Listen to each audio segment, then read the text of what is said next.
Buenas tardes, República Dominicana. Iniciamos aquí el rumbo de la tarde. Los poderosos Rudy González, Olga Almanzar y Georgie Rodríguez. El soporte técnico a cargo de Sandy Guerrero e Ismael Báez García. Estamos en Rumba 98.5 FM en la capital dominicana y Premium 101.1 FM en Santiago, la ciudad corazón para toda la región del Cibao. Queremos dar la bienvenida a su regreso al programa El Rumbo de la Tarde, a quien iniciara con nosotros este proyecto aquí en la Super 7, Olga Almanzar. Se reincorpora al programa. Nos alegramos muchísimo. Agradecemos a el señor Antonio Espaillat, que hizo las gestiones para que Olga se reintegrara en este rumbo de la tarde. Buenas tardes, Olga, y qué bueno tenerte de regreso con nosotros. Muy buenas tardes, don Georgie. Buenas tardes a toda la audiencia del Rumbo de la Tarde, mi casa, el Rumbo de la Tarde. Darle también las gracias a todo el equipo de RCC Media que siempre me hacen sentir bienvenida aquí, a don Antonio, a doña Montserrat. Pero no quiero comenzar, y a ustedes, que también los extrañaba muchísimo poder compartir con ustedes, a esa audiencia del Rumbo de la Tarde que es fiel, que es permanente. No quiero comenzar este reintegro sin antes pedir la bendición de una persona que no ha llegado todavía. Es uno de los miembros fundadores de este programa, de este Rumbo de la Tarde. Es una persona a quien yo particularmente a nivel profesional le debo un respeto que él se ha ganado a través de su trayectoria y de su trabajo, abriendo camino para las nuevas generaciones en el periodismo. No se encuentra en este momento, asumo que por alguna razón con el tema del tránsito, pero no quiero comenzar este programa sin pedir la bendición del señor Rudy González. Rudy González como una de esas figuras del periodismo dominicano que muchos de nosotros comenzamos viendo en televisión y en la prensa, y que muchos de nosotros, de la generación más reciente de periodistas, empezamos a amar el periodismo a través del trabajo de personas como él. Así que, aunque no esté aquí, si está llegando, si me está escuchando, que sepa que me reintegro, pero que siempre querré contar con su bendición para poder estar aquí en el Rumbo de la Tarde. Bien, bueno, bienvenida. Muchísimas Vamos a iniciar gracias. el programa con el tema de la decisión de la jerarquía del Partido Revolucionario Moderno, la Plana Mayor, que acogió la propuesta de sus legisladores de que solo se reduzca en 20 el número de diputados y no como había propuesto el presidente de la República, que fueran 53. El presidente Luis Abinader había planteado en su solicitud de reforma constitucional esos 53. Y luego de que el presidente del partido oficialista, José Ignacio Paliza, sostuviera una reunión con sus diputados en el Congreso Nacional, dijo: es un momento de sacrificio, es una nueva forma de gobernar, es un estado situacional como el que tiene el presidente de la República, con una mayoría casi absoluta. Presidentes anteriores habían aprobado la Constitución, pero el presidente Abinader ha asumido compromisos como el de no volver a postularse, y es un momento de sacrificios, y así lo ha asumido el bloque, dijo el vocero de la bancada de diputados del partido oficial, Amado Díaz. Y de su lado, José Antonio Paliza señaló a los medios de comunicación que por igual se logró el acuerdo de que esas reducciones sean aplicadas de manera inmediata en las elecciones congresuales del 2028. Así es, el tema ha generado roncha como muchas otras propuestas que se han puesto sobre la mesa. No bien pues finalizado el primer mandato del presidente Luis Abinader, hemos visto cómo muchas de esas propuestas pues están generando cierta cierta roncha, don Giorgi. Creo que el tema de la fusión de las instituciones también es un tema que ha estado muy picante, con muchas personas dando opiniones a favor y en contra. Y en este caso, en el caso particular de la disminución de los representantes en la Cámara de Diputados, pues también ha generado una situación y es comprensible. ¿Qué yo veo en esta situación? Cuando uno analiza un presidente como Luis Abinader, que pone una propuesta como esta a sabiendas de lo impopular que puede resultar, en cierta forma, la disminución de las cuotas de poder para un partido que está precisamente con mayoría en el Congreso, con una mayoría aplastante. Yo creo que por un lado habla un poquito acerca de cuáles son las prioridades de Luis Abinader como presidente, teniendo en consideración que quizás este sea su último periodo presidencial y quiera dejar una especie de herencia a lo que es su gestión para eficientizar y para también maximizar lo que son los temas de representación en la Cámara, como también en el tema de la fusión de instituciones del Estado. Esto yo creo que es positivo en un sentido, porque muchos de nosotros hemos visto cómo aquí se sigue subdividiendo el territorio nacional para seguir creando representantes. Y llega un momento en donde hay una cantidad de personas que no tienen ningún tipo de función más que nominativa y que no representan una función o la resolución de un problema para ningún dominicano. Y yo creo que siendo nosotros una isla tan pequeña, siendo nosotros un territorio tan pequeño, la cantidad de representantes que tenemos en este momento es insostenible. Sin embargo, yo creo que esto también hay que manejarlo con cierto cuidado, teniendo en consideración el tema de los partidos. Yo creo que una de las iniciativas del presidente que habla de una intención, de una separación de partido y Estado, son este tipo de decisiones. Pero esto también puede generar una crisis interna. Esto puede generar un descontento en las personas que se encuentran en este momento como representantes en la Cámara de Diputados y que son en su mayoría del PRM. Los diputados y el propio José Ignacio Paliza expresaron luego del acuerdo a que arribaron que lo que el presidente quiere y se ha propuesto es que se mantenga el objetivo de esa reforma constitucional, los candados para evitar que un gobernante pueda extenderse más allá de los 8 años que está facultado por la Constitución para gobernar el país, o sea, un periodo y una opción a una repostulación y reelección, que si se mantienen todas las propuestas que el presidente ha presentado, ¿no? Pues, bueno, pues llegaron a ese acuerdo y él aceptaría el tema de la reducción a solamente 20 diputados. Ahora, lo que yo me pregunto, ¿cómo se va a poner en práctica esa reducción? ¿Sobre qué bases se va a adoptar la política de eliminar algunos diputados? Yo también tengo esa inquietud, sobre todo teniendo en consideración que para eso debería hacerse una reestructuración de lo que es la representatividad a nivel territorial.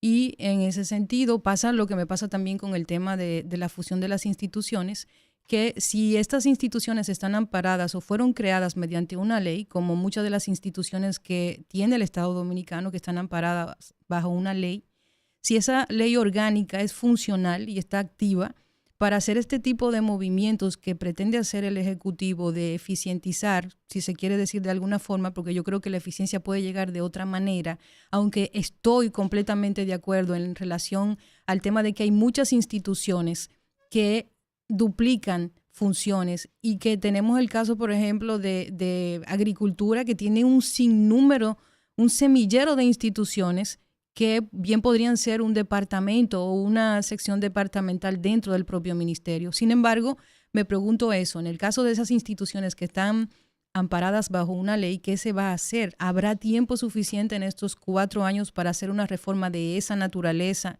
en donde cada uno de esos proyectos tendrá que visitar el Congreso y pasar por un proceso para ser aprobado, incluso con la mayoría que tiene el PRM en la actualidad, sería un proceso largo. Entonces, una de las cuestiones también que se me plantea con esta propuesta del presidente Luis Abinader es cómo se va a hacer. ¿Cómo vamos a eficientizar el Estado simplemente con la fusión de las instituciones? ¿Cómo se ha analizado el impacto que eso puede tener también en el tema del empleo? ¿Qué vas a hacer si fusionas instituciones, si una institución tiene 4 secretarias y otra tiene 12 secretarias? ¿Qué vas a hacer con esa cantidad de secretarias? ¿Vas a votar a la mitad de esas secretarias? Entonces, yo creo que el tema de eficientizar es sin duda algo que necesitamos. Nosotros somos uno de los pocos países en América Latina donde el sector empleador, el Estado es el mayor empleador. Y esto pasa muchas veces porque tenemos una ley de carrera pública que ha dificultado ciertos cambios dentro del tren administrativo gubernamental. Tenemos también la situación de que no hay una división entre partido y Estado, donde muchas veces, aunque haya un equipo de profesionales aptos en alguna institución, tenemos que cumplir con cuotas partidarias que terminan pues cargando una nómina del Estado que ya no aguanta más. Es evidente que necesitamos una eficientización, necesitamos que el Estado sea mucho más sencillo, necesitamos que hayan menos viceministros, necesitamos que hayan menos cargos que simplemente sean eso, un cargo a la nómina pública y un gasto para el Estado. Sin embargo, eso implica mucho que pensar. Yo creo que la propuesta es interesante. Yo creo que no solo con esa propuesta puede resolverse el tema de la eficientización del Estado. Yo creo que hay otros temas pendientes que también se tienen que abordar para poder integrar esa idea del presidente Luis Abinader. Y creo que eso también tiene que ser analizado para que no genere una situación en la gente que ya está empleada ahí y que, insisto, es gente, mucha de esa gente son miembros del Partido Revolucionario Moderno que están corriendo el riesgo y que desde este momento mucha gente lo está pensando de quedarse sin empleo. A propósito de eso que planteas, los diputados, en una gran mayoría del Partido Revolucionario Moderno, dicen que estar de acuerdo con la aplicación de esta reforma de fusionar unas 13 instituciones públicas. Valoraron que el gobierno tome esa decisión. Sin embargo, critican las eventuales desvinculaciones que traería el proyecto. A pesar de que la decisión sería para ahorrar unos 25,000 millones de pesos, los legisladores expresaron que esta reforma gubernamental no implique el despido de empleados. Luis Gómez, quien es diputado por San Pedro de Macorís, dijo que personalmente cree que todas esas instituciones son importantes y que los cambios a efectuarse por la disposición del Poder Ejecutivo deben desarrollarse de manera escalonada. Nosotros entendemos viable que esa situación se dé, pero que se dé progresiva y que aquellas personas que están laborando en esas instituciones se les pueda mantener su posición de trabajo. Totalmente, porque, insisto, si uno toma en consideración que el Estado Dominicano es el mayor empleador, incluso escalonadamente, si se hace ese plan, si se ejecuta, estamos hablando de despidos masivos.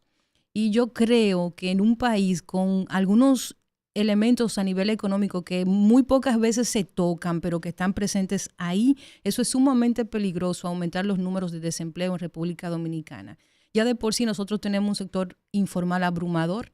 Mucha gente, siempre lo he dicho, mucha gente prefiere irse a vender empanadas en una esquina antes que contratarse a una institución o un negocio formal por el tema de los salarios. Y si nosotros estamos tomando en consideración el tema de la economía local, nosotros tenemos un problema serio. Uno de los elementos de la economía que pocas veces se toca y que se aborda es el tema de la movilidad económica. Para explicar de forma sencilla lo que es la movilidad económica, es la capacidad que tienen los gobiernos de, con sus políticas económicas, que una persona tenga acceso a salarios dignos, que pueda pasar de una situación económica de una clase social X a una clase mejor, como el fenómeno que se dio en China, donde se creó un una cantidad exorbitante de clase media por las políticas económicas que implementó el país. En República Dominicana, en los últimos 20 años, la movilidad, se habla mucho de crecimiento económico, se habla mucho de que la economía crece y probablemente sea cierto, pero el tema de la redistribución de esas riquezas es algo que no se toca, que es prácticamente nula. Y el tema de la movilidad económica, precisamente en estos días con el tema de la reforma laboral, que los salarios dominicanos tienen 15 o 20 años de retraso. Si nosotros unificamos todos esos elementos, una cantidad masiva de despidos en el Estado puede aún hacer más daño a esos indicadores económicos, como es el tema de la movilidad social. Cuando usted saca a una persona de su trabajo que tenía un ingreso fijo, que tenía una vida basada en esos ingresos fijos, y de pronto esta persona se ve completamente, vamos a decir, sin nada en las manos, esta persona reduce su calidad de vida. Entonces el gobierno tiene que pensar esa parte. Yo apoyo el tema de la eficientización del Estado a través de la fusión de instituciones. Apoyo totalmente la lógica que hay detrás de unificar un gran ministerio de la familia que incluya mujer, que incluya juventud, que incluya niñez, CONANI, que se eficientice, porque vamos a tener un cambio en ese sentido. Sin embargo, esto no es simplemente poner la propuesta ahí y darle para allá. Yo creo que hay que pensar algún plan de incentivo, algún plan nacional de reubicación laboral, algún tipo que se haga algún tipo de programa que permita que estas personas que sean desvinculadas del Estado tengan asegurado un puesto de trabajo o una iniciativa económica propia para poder seguir solventando su vida. El presidente incluso está empeñado, ¿no?, en fomentar a las pequeñas y medianas empresas. Y ha puesto a disposición de los emprendedores recursos a través de la banca, del Banco de Reservas, el propio Bandex también. Y es una manera de incentivar a mucha gente a que entienda que el Estado no es solamente el único capaz de proveer y de facilitar puestos de trabajo, que usted con su iniciativa, con sus ideas, puede desarrollar negocios que le generen recursos incluso más allá de lo que usted puede ganar en un empleo común y corriente. Son muchos los dominicanos y en especial muchos jóvenes que están iniciando sus proyectos, sus empresas, sus negocios. Además, es una forma de ir formalizando también el comercio de las pequeñas y las medianas empresas. Hay muchas que son informales. Entonces, yo pienso que se puede lograr. Claro, esto tiene que ir paso a paso. Esto no puede ser apresurado. Ahí vemos cómo el obispo de la diócesis de Nuestra Señora de la Altagracia, Monseñor Jesús Castro Marte, le pidió al gobierno estudiar a fondo la decisión de fusionar en una sola entidad al Ministerio de Educación y de Educación Superior, Ciencia y Tecnología. Dice él que no es que la iniciativa esté mal, sino que hay que estudiarla a profundidad para ver si es viable por la complejidad, porque la educación superior tiene un fin y la educación intermedia tiene otro. Así es. Pero yo tengo, no sé, a mí me gusta la idea. A mí me gusta la idea de la fusión.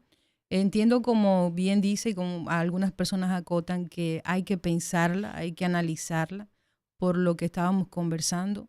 Mire, don Giorgi, la audiencia, todo el mundo sabe, incluso hubo una vez que una famosa periodista de investigación se quejaba de que los periodistas trabajaran para el Estado, que yo particularmente pienso que es un despropósito, pero pienso que usted no puede mantener independencia cuando su ingreso mayor depende del Estado a quien usted también está indicado para investigar. Yo creo que hay un conflicto ético bastante comprensible, pero también entiendo que el Estado es el mayor empleador, pero además es quien mejor paga. Los empresarios nunca han querido hacer su tarea en materia del tema de los salarios en República Dominicana. Nunca han querido ceder. se quejan de la cesantía, pero no están dispuestos a ofrecer otra cosa por la cesantía para motivar, para incentivar. Tenemos mucha gente profesional que anda por ahí haciendo Uber, hay mucha gente profesional que no tiene trabajo, y la gente que sí tiene trabajo, que tiene trabajo en un medio formal o que tiene trabajo en una empresa privada, su salario no le da. Según la TCS, el 80% de los dominicanos ganan menos de 35,000 pesos. Y la canasta básica del primer quintil anda como por los 48,000. O sea que no da. ¿Qué pasa con muchas veces eso que yo critico de un periodista trabajando para un medio y para el Estado? Yo tengo que callarme y tengo que morderme la lengua porque al final cada quien, como dice por ahí, el corazón de la llama nada más la conoce el cuchillo. El corazón de la llama la conoce el cuchillo. ¿Cómo usted le dice a una persona que gana 35,000 pesos que no tenga 2 o 3 empleos o que no se vaya al Estado que sí paga bien? ¿Cómo usted le pide que no lo haga? Entonces aquí hay un tema con eso. Estamos hablando de que el Estado paga mejor que el sector privado y mucha gente toma esa decisión en ese sentido. Entonces yo creo que por eso hay que tener cuidado con esa iniciativa, porque eso puede mandar de clase media a clase baja a miles de dominicanos en muy poco tiempo. Entonces nosotros tenemos un tema también con las MIPYMES, que son básicamente el 98% del tejido laboral dominicano. O sea, estamos abarrotados de MIPYMES. Por lo mismo, mucha gente, da vergüenza decirlo, que un profesional en una oficina gane menos que un señor que hace empanadas en la esquina. Sí. Entonces mucha gente prefiere eso, la libertad económica que te da una MIPYME, que írsele a emplear a una empresa formal. Entonces, hay que tomar en consideración todos esos elementos para tomar esa decisión. No, de eso no hay dudas. Mira, estoy usando en ocasiones, ¿no?, el servicio de Uber, y me toqué con un joven antes de ayer que está trabajando en Uber, o sea, conduciendo un vehículo, dando servicio de transporte en Uber. Y estableció una conversación conmigo y me di cuenta que era un joven con cierta formación, ¿no? Y le pregunté, bueno, ¿y qué te ha llevado a dedicarte a trabajar en Uber? Por lo que oigo, parece que tienes una formación. ¿Qué tú eres? ¿Tú eres profesional? Me dijo, sí, yo soy licenciado en contabilidad, con una especialidad en auditoría. Digo, caramba, no me digas, ¿y qué? ¿Es que no has conseguido trabajo? No, yo estaba laborando en una empresa privada incluso, pero el salario no me era suficiente. Y entonces tenía que salir a taxiar en Uber en horas de la noche. Para completar. Para completar. Pero con el paso del tiempo me di cuenta que lo que me dejaba Uber solamente trabajando en la noche era superior a lo que yo devengaba como salario en esa empresa. Y me reuní con mi esposa y llegamos al acuerdo de que ella continuara trabajando como empleada y que yo me iba a dedicar a taxiar el día entero. Y le digo que hoy estoy generando 3 veces más recursos que los que generaba cuando estaba dependiendo de un salario. Usted sabe lo duro que usted le diga eso, de que la economía crece a una gente que se preparó 12 años para luego terminar haciendo Uber, que no es un término, no lo digo de manera despectiva, no, sino que se supone que uno hace una inversión para una persona clase baja o clase media. Es un sacrificio estudiar, especializarse, hacer una maestría, tiene que pedir préstamos educativos para poder finalizar sus estudios. Muchas veces yo escucho al sector empresarial que está en este tema de la mesa para el proyecto de reforma de la ley. Y yo escucho cosas como que no, que la mano de obra dominicana es poco capacitada, pero resulta que la que está bien capacitada, cuando trata de colocarse en el mercado laboral privado, lo primero que te dicen es que está sobrecalificado. Sí. No, y en otras ocasiones, aunque estés preparado, recién graduado, te exigen experiencia. Y entonces, cuando uno revisa los puestos de trabajo, te piden que tenga la maestría, que tenga un PhD, que hable 4 idiomas, que sepa de patillate, pero cuando tú revisas los numeritos del salario, no pueden. O sea, debemos ceder, el empresariado debe ceder. Ustedes quieren eliminación de cesantía, motiven al empleado con algo. ¿Con qué? Con capacitación, con un proyecto que te obligue, que por lo menos una vez al año tú inviertas en tu empleado para capacitarlo. ¿Es poco capacitada la mano de obra dominicana? Pues entonces dedícate también, invierte en capacitarlo.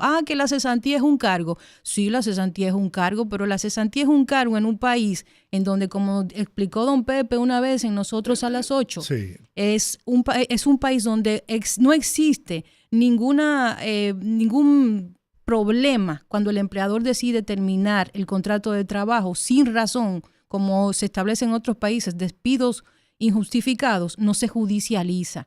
La persona recibe esa compensación y se va para su casa tranquilo. Si no existiera eso, estarían en los tribunales permanentemente y gastarían mucho más dinero. Y sería dinero. mucho más alto el costo para solucionar esa demanda. Entonces, el empresariado debe ceder, porque no es posible que ese tipo de cosas sigan pasando. No es posible que una gente se prepare toda su vida. Aquí te dicen, desde que tú eres chiquito, aquí te dicen. Y oye, otro argumento que me dio.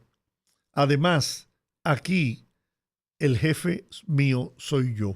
Así es. Cuando necesito ir a una gestión, a una diligencia, a una cita médica, no tengo que pedir permiso, no tengo que estar sujeto a que el jefe amaneciera de buen humor ese día o de mal humor y me dijera sí o no. No, yo controlo mi negocio y me está yendo muy bien. Claro.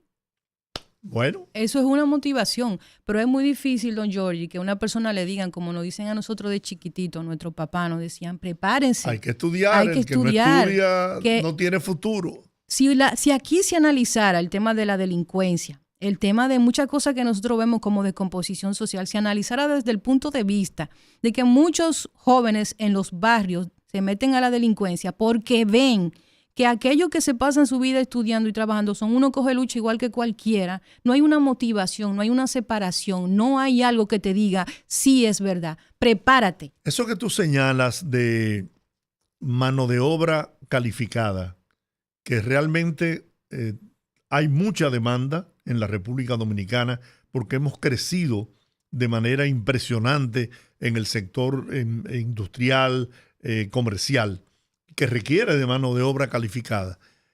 Ciertamente hay que reconocer los esfuerzos que el gobierno que preside Luis Abinader está haciendo para formar personal, para formar dominicanos y dominicanas con niveles de preparación capaces de satisfacer la demanda de mano de obra calificada que tienen esas instituciones, esas empresas.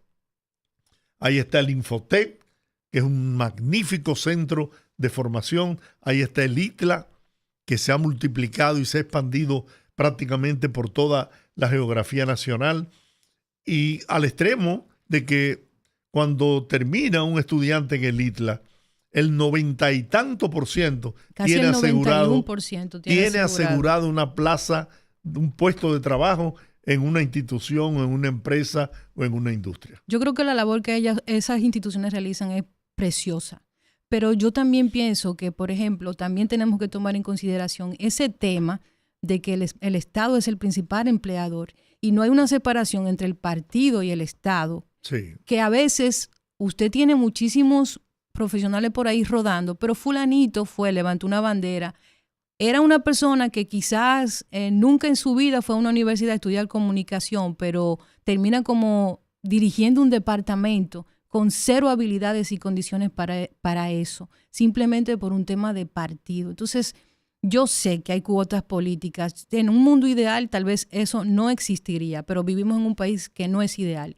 Eso también tiene que abordarse en este proceso de reformas, que yo entiendo que hay reformas por todos lados. Tomar eso en consideración, que si realmente ellos quieren manejar el tema de la delincuencia, si quieren analizarlo desde ese punto de vista, de cómo las motivaciones de las personas que estudian se convierten en un ejemplo para esa gente, y no como mucha gente dice aquí, que aquí nada más se llega a través de la droga, de la pelota, o de ser bachatero, o de ser corrupto en el gobierno.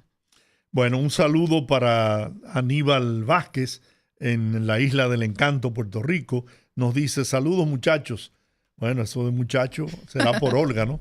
Ojalá yo. Ese problema de Uber también lo tenemos aquí en Puerto Rico. Pero eso no es un problema, ¿eh? Al contrario, No. es una salida. Una decisión. Claro. Vamos a la pausa, son las 5:31. Regresamos en breve en el rumbo de la tarde.